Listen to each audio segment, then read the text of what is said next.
नारायण नारायण। कामना के कारण जो कार्य करते हैं उन्हें कर्म कहते हैं। जब बहुत ज्यादा कामना से पाप होने लग जाते हैं तब उन्हें विकर्म कहते हैं।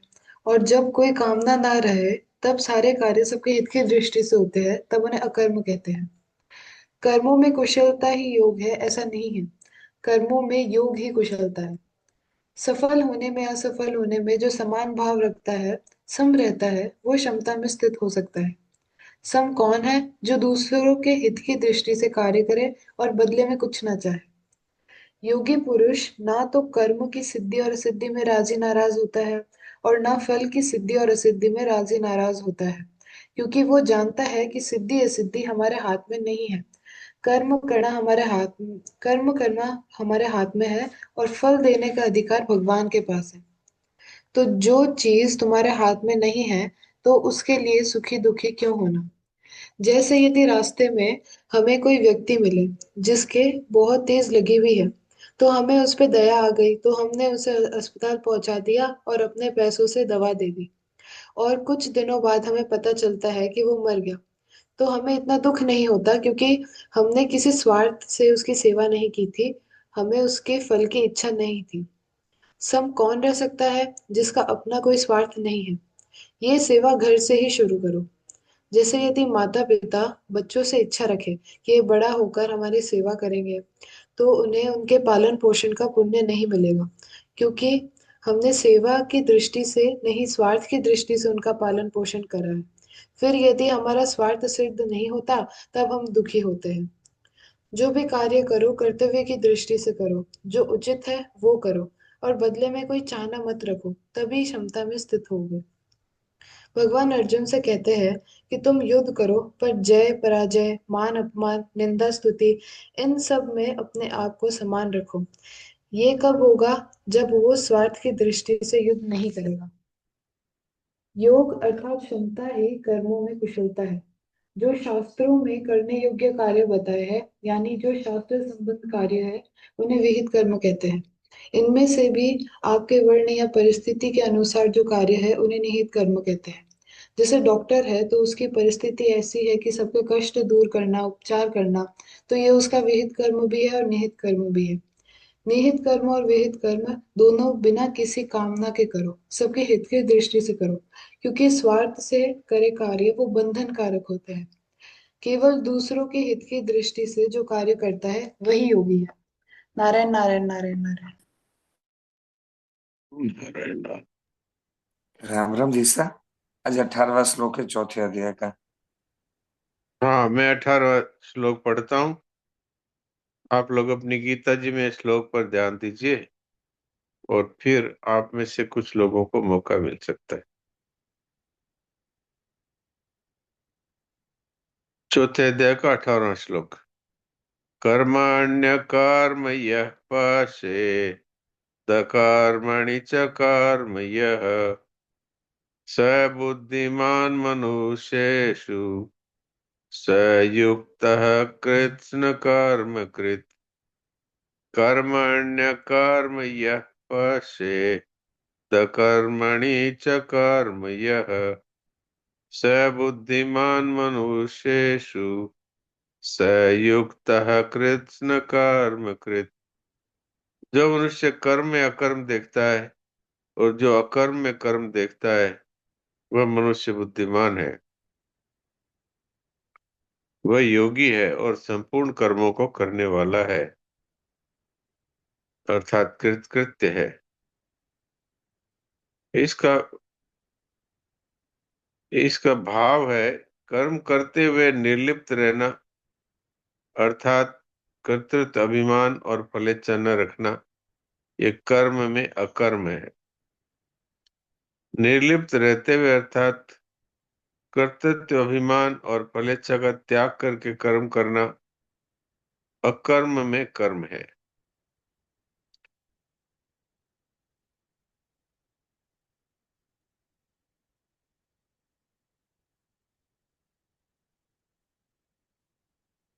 कर्म करते हुए निर्लिप्त रहना, अर्थात कर्तृत्व अभिमान और फलेच्छा न रखना, ये कर्म में अकर्म है। और निर्लिप्त रहते हुए अर्थात कर्तृत्व अभिमान और फलेच्छा का त्याग करके कर्म करना, ये अकर्म में कर्म है। इन दोनों से ही कर्मयोग की सिद्धि होती है। कर्मयोगी कर्म करते हुए अथवा न करते हुए प्रत्येक अवस्था में निर्लिप्त रहता है। अभी आप में से जो पाठ करना चाहें वो हैंड रेज कर देंगे।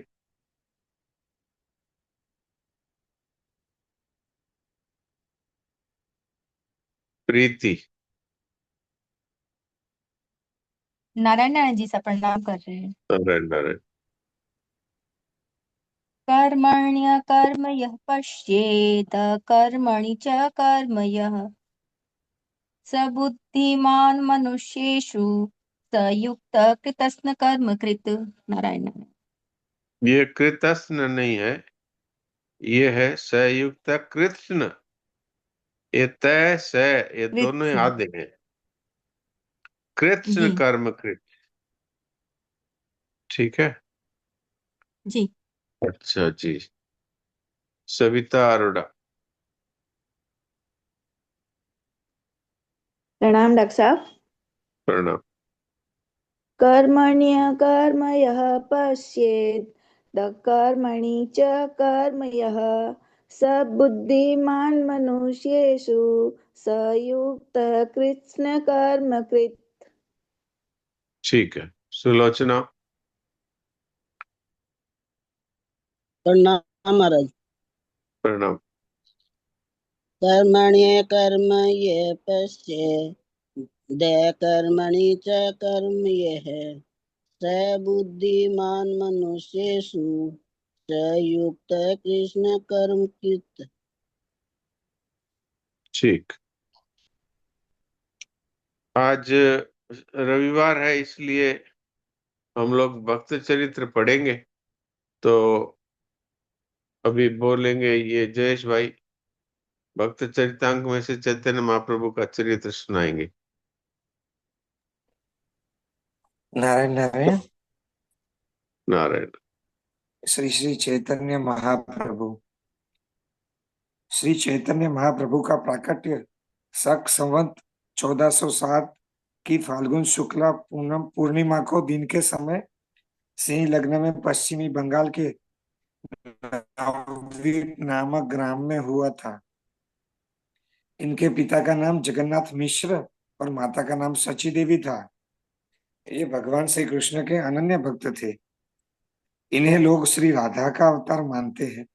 बंगाल के वैष्णव तो इन्हें साक्षात पूर्ण ब्रह्म ही मानते हैं। इनके जीवन के अंतिम 6 वर्ष राधा भाव में ही बीते। उन दिनों इनके अंदर महाभाव के सारे लक्षण प्रकट हुए थे। जिस समय ये श्री कृष्ण के विरह में उन्मत्त होकर रोने और चीखने लगते थे, उस समय पत्थर का हृदय भी पिघल जाता था। इनके व्यक्तित्व का लोगों पर ऐसा विलक्षण प्रभाव पड़ा कि श्री वासुदेव सार्वभौम और प्रकाशानंद सरस्वती जैसे अद्वैत वेदांती भी इनके थोड़ी देर के संग से श्री कृष्ण प्रेमी बन गए। यही नहीं, इनके विरोधी भी इनके भक्त बन गए और जगई मदाई जैसे महान दुराचारी भी संत बन गए। कई कई कई बड़े बड़े सन्यासी भी इनके अनुयायी हो गए। यद्यपि इनका प्रधान उद्देश्य भगवत भक्ति और भगवान नाम का प्रचार करना और जगत में प्रेम और शांति का साम्राज्य स्थापित करना था, तथापि इन्होंने दूसरे धर्मों और दूसरे साधनों की भी कभी निंदा नहीं की। इनके भक्ति सिद्धांत में द्वैत और अद्वैत का बड़ा सुंदर समन्वय हुआ है।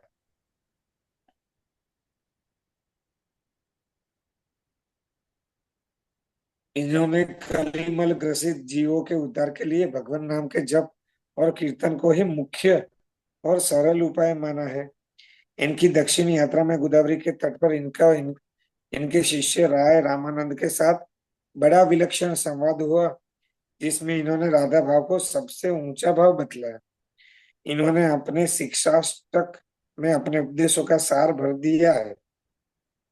यहाँ शिक्षाष्टक अर्थ सहित दिया जा रहा है। जी सा सीधा भाव पढ़ो मैं इसमें, हाँ, या सीधा श्लोक भी भाव पढ़ लो। पढ़िए। नहीं, भाव ही पढ़िए। भगवान श्री कृष्ण के नाम और गुणों का कीर्तन सर्वोपरि है। उसकी तुलना में और कोई साधन नहीं ठहर सकता। वह चित रूपी दर्पण को स्वच्छ कर देता है, संसार रूपी घोर दावानल को बुझा देता है, कल्याण रूपी कुमुद को अपने किरण जाल से विकसित करने वाला तथा आनंद के समुद्र को बढ़ा देने वाला चंद्रमा है, विद्या रूपिणी वधु को जीवन देने वाला है, पद पद पर पूर्ण अमृत का आस्वादन कराने वाला तथा संपूर्ण आत्मा को शांति एवं आनंद की धारा में डुबो देने वाला है। भगवान, आपने अपने अनेकों नाम प्रकट करके उनमें अपनी संपूर्ण भागवती शक्ति डाल दी, उन्हें अपने ही समान सर्वशक्तिमान बना दिया और उन्हें स्मरण करने का कोई समय विशेष भी निर्धारित नहीं किया। हम जब चाहे तभी उन्हें याद कर सकते हैं। प्रभु, आपकी तो इतनी कृपा है, परंतु मेरा दुर्भाग्य भी इतना प्रबल है कि आपके नाम स्मरण में मेरी रुचि, मेरी प्रीति नहीं हुई। इनके से भी अत्यंत छोटा, वृक्ष से भी अधिक सहनशील, स्वयं मान रहित किंतु दूसरों के लिए मानप्रद बनकर भगवान श्री हरि का नित्य निरंतर कीर्तन करना चाहिए। तृणादपि सुनीचेन तरोरेव सहिष्णु न अमानी न मानदेन कीर्तनीय सदा हरि। न धन, हे जगदीश्वर, मुझे न धन बल चाहिए, न जनबल, न सुंदरी स्त्री और न कवित्व शक्ति अतः सर्वज्ञत्व ही चाहिए। मेरी तो जन्म जन्मांतर में आप परमेश्वर के चरणों में अहेतु की भक्ति अकारण प्रीति बनी रहे।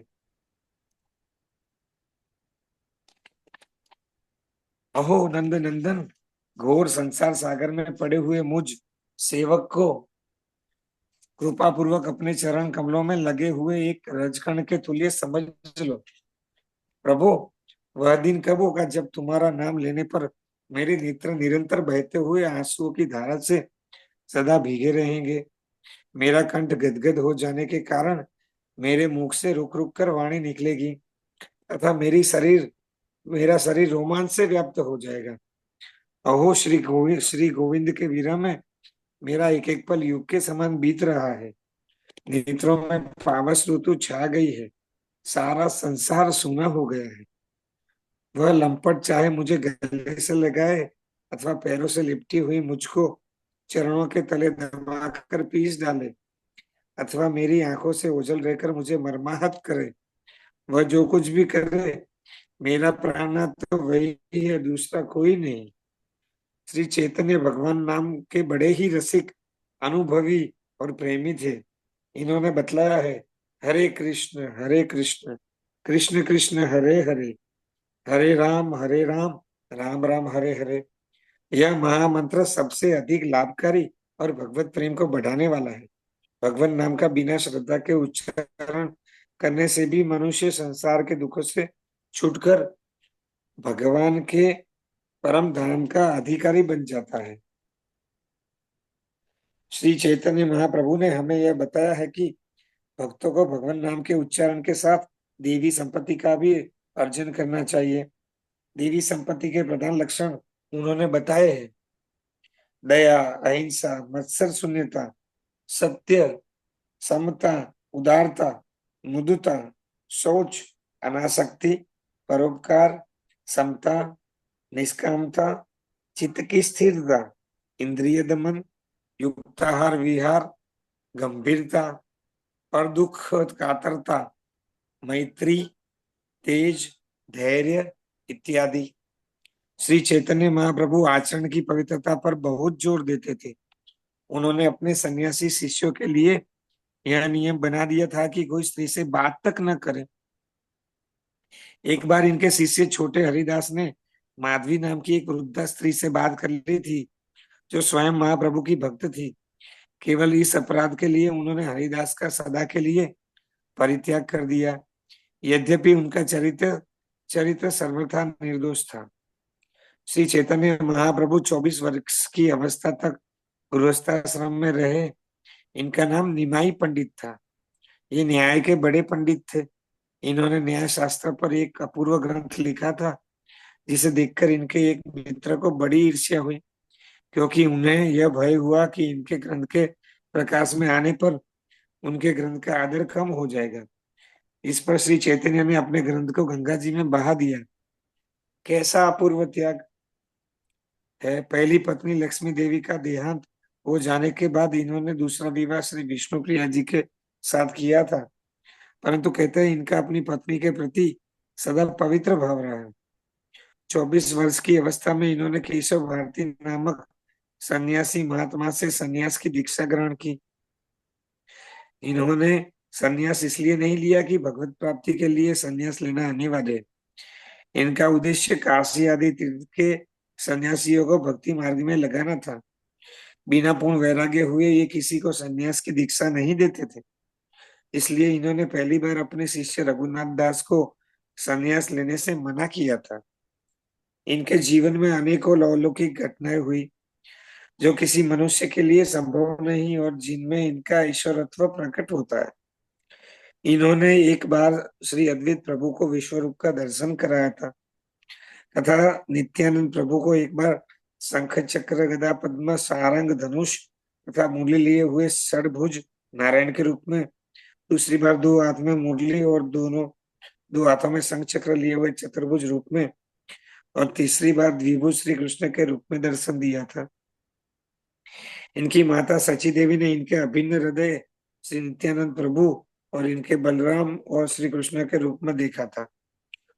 गोदावरी के तट पर राय रामानंद के सामने ये रसराज श्री कृष्ण और महाभाव श्री राधा जी के युगल स्वरूप में प्रकट हुए, जिसे देखकर राय रामानंद अपने शरीर को नहीं संभाल सके और मूर्छित होकर गिर पड़े।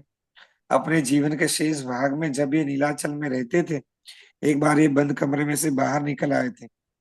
उस समय इनके शरीर के जोड़ खुल गए, जिससे इनको अवयव बहुत लंबे हो गए। इनके अवयव एक दिन इनके अवयव कछुए के अवयव की भांति सिकुड़ गए और ये मिट्टी के लोधे के समान पृथ्वी पर पड़े रहे। इसके अतिरिक्त इन्होंने कई साधारण चमत्कार भी दिखलाए।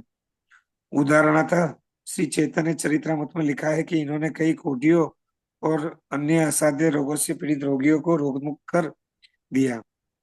दक्षिण में जब ये अपने भक्त नरहरि सरकार ठाकुर के गांव श्री खंड में पहुंचे, तब नित्यानंद प्रभु को मधु की आवश्यकता हुई।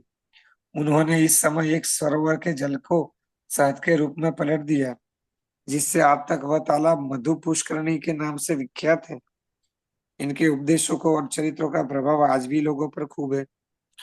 श्री चैतन्य महाप्रभु के प्रधान प्रधान अनुयायियों के नाम है श्री नित्यानंद प्रभु, श्री अद्वैत प्रभु, राय रामानंद, श्री रूप गोस्वामी, श्री सनातन गोस्वामी, श्री रघुनाथ भट्ट, श्री जीव गोस्वामी, गोपाल भट्ट, रघुनाथ दास, हरिदास साधु और नरहरि सरकार ठाकुर। श्री चैतन्य महाप्रभु का जीवन प्रेममय है। उसे जानने के लिए अंग्रेजों की लॉर्ड गौरांग और बंगला के श्री चैतन्य चरित्रामृत, श्री चैतन्य भागवत और अमीय निमाई चरित तथा हिंदी के श्री चैतन्य चरितावली, गीता प्रेस गोरखपुर से प्रकाशित नामक ग्रंथों को पढ़ना चाहिए। नारायण नारायण नारायण। अभी आगे है प्रभु श्री नित्यानंद, जो श्री चैतन्य महाप्रभु के ही शिष्य हो गए। इस बात से कुछ समझ में आता है? जी जी। नारायण नारायण। हाँ सुनाइए। जी, भारतीय इतिहास के मध्यकालीन भक्ति विकास में नीताई और निमाई का नाम बड़ी श्रद्धा से लिया जाता है। भगत भक्ति के प्रचार से नीताई और निमाई ने केवल वंग देश को ही नहीं, समस्त भारत को प्रभावित किया। नित्यानंद मधुराति मधुर भक्ति सुधा का पान करके रात दिन उन्मत्त की तरह हरिनाम ध्वनि से असंख्य जीवन करते रहते थे। शिष्य श्यामला गांव में शाके 1315 में के माघ मास में नित्यानंद का जन्म हुआ था। उनकी माता रामाई पंडित और पद्मावती बड़े धर्मिष्ठ थे। दोनों विष्णु भक्त थे। एक बार पद्मावती ने स्वप्न में एक महापुरुष को देखा। उन्होंने कहा कि तुम्हारे एक ऐसा पुत्र उत्पन्न होगा जो पापियों का उद्धार करेगा और नरनारियों को भक्ति मार्ग दिखाएगा। नित्यानंद ने महापुरुष के कथन की सत्यता प्रमाणित कर दी। बचपन से ही नित्यानंद में अलौकिक पुरुष के लक्षण प्रकट होने लगे। वे श्री कृष्ण की बाल लीला का अनुकरण करते करते उन्मत्त हो जाया करते थे। वे बाल्यावस्था से ही संसार के प्रपंचों के प्रति उदासीन रहने लगे। एक बार उनके घर पर एक सन्यासी आए। निताई के स्वभाव और उनकी प्रतिभा पर आकृष्ट होकर उन्होंने उनको अपने साथ ले लिया। निताई इस घटना के बाद फिर कभी घर नहीं लौटे। निताई ने तीर्थाटन आरंभ किया। अयोध्या हस्तिनापुर होते हुए वे ब्रज पहुंचे। इस तीर्थ यात्रा में उनकी श्री माधवेंद्रपुरी से भेंट हुई। दोनों प्रेम विवल होकर एक दूसरे से मिले। तदनंतर निताई वृंदावन में एक पागल की तरह भगवान श्री कृष्ण के अन्वेषण में घूमने लगे। बिना मांगे कोई कुछ दे देता तो खा लेते, नहीं तो भूखे ही रह जाते। महात्मा ईश्वरपुरी ने उनसे एक बार कहा, ठाकुर यहाँ क्या देखते हो? तुम्हारे श्री कृष्ण तो नवद्वीप में सची के घर पैदा हो गए। निताई नवद्वीप के लिए चल पड़े। नित्यानंद नवद्वीप पहुंचकर नंदन आचार्य के घर ठहर गए। निमाई पंडित श्री चैतन्य ने अपने शिष्यों सहित निताई के दर्शन किए। उनके कानों में कुंडल थे, शरीर पर पीताम्बर लहरा रहा था। उनकी भुजाएं घुटनों तक लंबी थी। उनकी कांति अत्यंत दिव्य थी। निमाई अपने आप को अधिक समय तक संभाल न सके। श्री गौर चंद्र ने उनकी चरण वंदना की। नित्यानंद ने प्रेमालिंगन में आबद्ध कर लिया। दोनों में अद्भुत कंप, अश्रुपात, गर्जन और हुंकार से सारे वातावरण को प्रभावित कर दिया। चैतन्य ने कहा, बंगाल में भक्ति भागीरथी के प्रभावित होने का समय आ गया है। निताई और निमाई के अलौकिक छवि ने नवद्वीप को मनमुग्ध कर लिया है। सची माता निताई को अपने बड़े लड़के के समान मानती थी। उनके जीवन की अनेक अलौकिक घटनाएं हैं। एक बार वे गौर के घर अवधूत वेश में पहुंच गए। गौर विष्णु प्रिया से बात कर रहे थे। विष्णु प्रिया लज्जा से घर में छिप गई। निताई के नैनों से अश्रु बह रहे थे। मधुर हरि नाम का रसना से उच्चारण हो रहा था। वे बाह्य ज्ञान शून्य थे। गौर ने माला पहनाकर उनका चरणामृत लिया। निताई चैतन्य के आदेश से नवद्वीप और उनके आसपास के स्थानों में हरि नाम का प्रचार करने लगे। जगई मथई सभी के पातकियों के उद्धार में उन्होंने महान योग दिया। निताई ने दोनों भाइयों से श्री कृष्ण नामोच्चारण करने के लिए कहा। वे मदिरोन्मत्त थे। मदाई ने निताई के सिर पर फूटा गला फेंका। उनका शरीर रक्त से सरोबार हो उठा। जगाई ने मदाई को फटकारा। चैतन्य ने जगाई को गले लगाया। इस पर मदाई को बड़ा पश्चाताप हुआ। उसने निताई से क्षमा मांगी, चरण स्पर्श किया, उसका उद्धार हो गया। नवद्वीप से वे पुरी आए। फिर चैतन्य के आदेश से गौड़ देश में हरि नाम का प्रचार करने के लिए चल पड़े। गौरांग के कहने पर उन्होंने पूर्ण विवाहित जीवन में प्रवेश किया। अंबिका नगर के सूर्यदास की कन्या वसुधा और जाह्नवी का उन्होंने पाणी ग्रहण किया। वे खड़दह में भगवती भागीरथी के तट पर निवास करने लगे। उनके वीरचंद्र नामक एक पुत्र भी हुआ। एक दिन भगवान श्याम सुंदर के मंदिर में हरि का नाम लेते लेते वे सदा के लिए अचित हो गए। भगवान ने भक्त को अपना लिया। नारायण नारायण नारायण नारायण। वाह जी वाह, ये दूसरा भक्तों के चरित्र है। हाँ भक्तों के चरित्र हम जी सबको पवित्र करने वाले।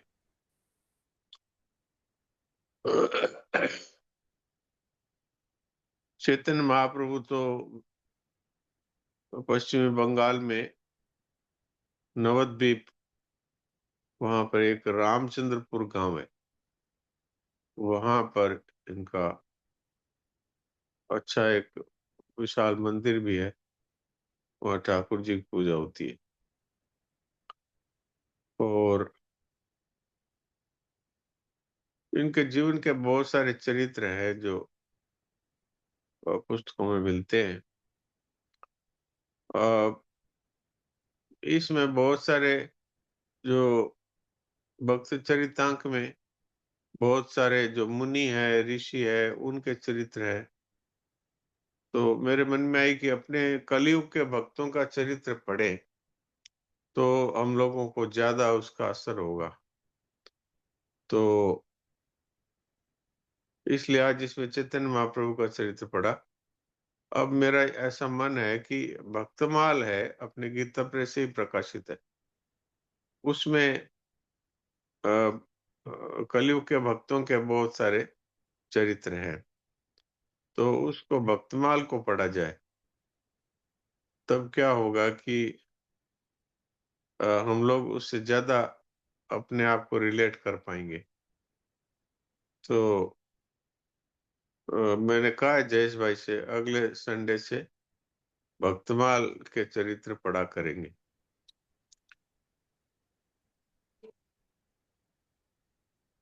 9 मिनट शेष है जी सर।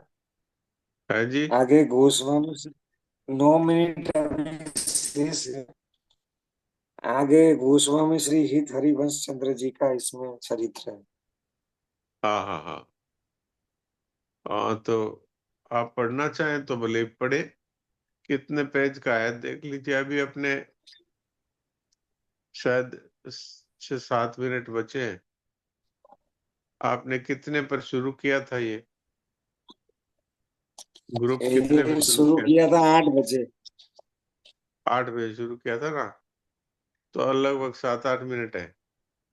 8 मिनट है। तो हाँ, तो इसमें यदि आप समझें कि पूरा हो जाएगा अच्छी तरह से तो आप कर सकते हैं, नहीं तो फिर कोई प्रश्न सत्संग का करें तो फिर उसके ऊपर बातचीत कर सकते किसी का प्रश्न हो तो हैंड रेस कर सकते हैं।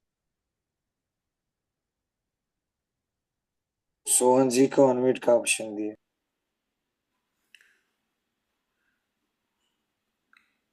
हाँ बोलिए। राम राम जी सर। राम राम।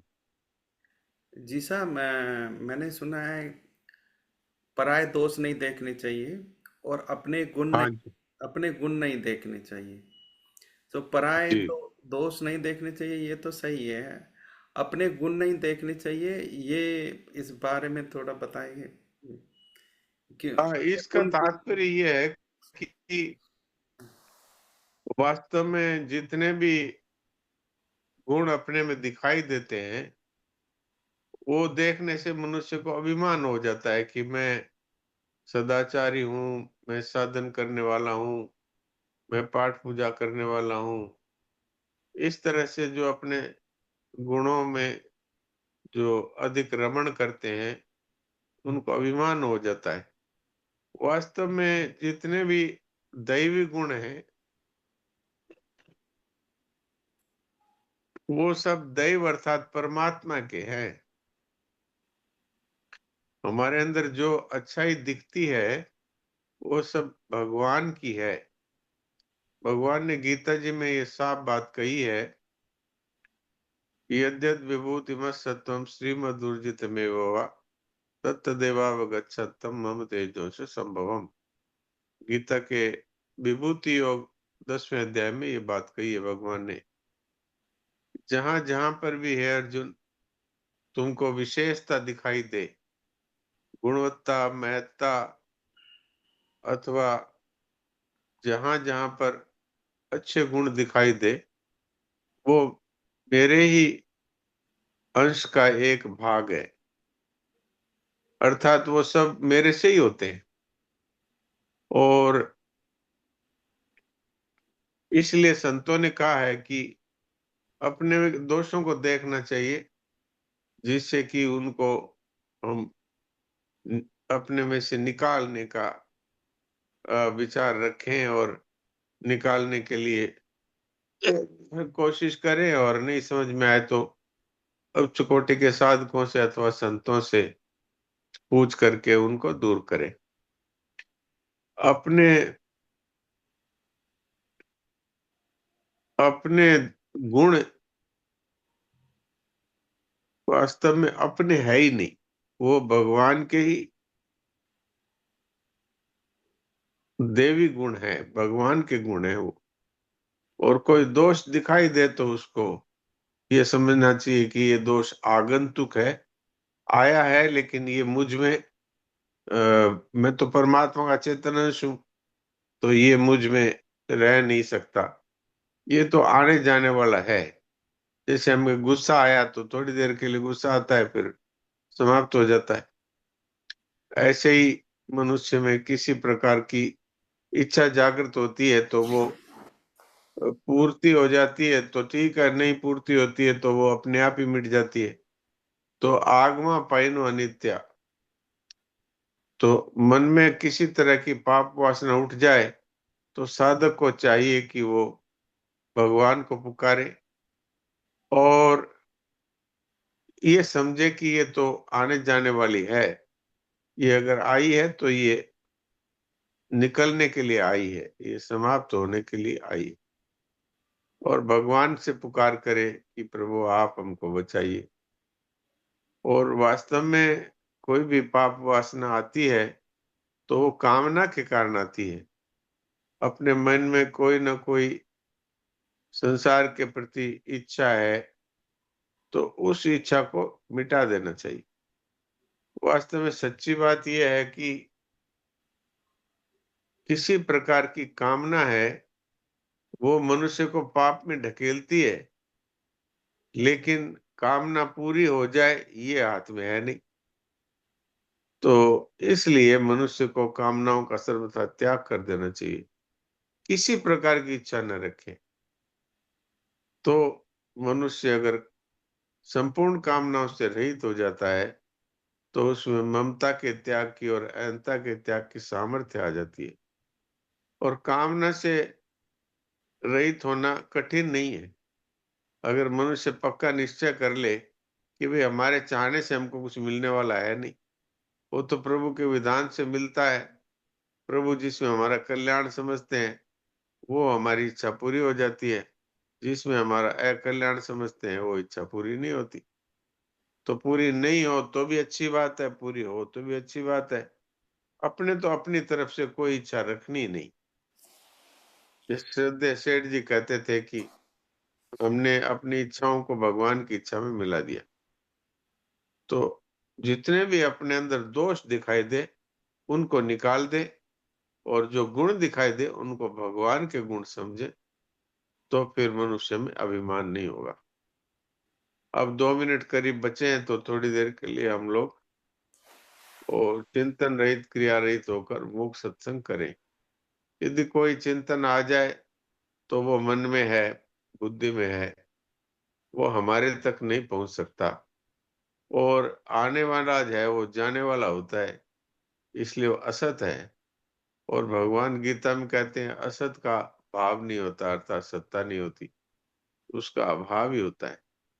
तो उसको अभाव समझ करके उसकी उपेक्षा कर दे।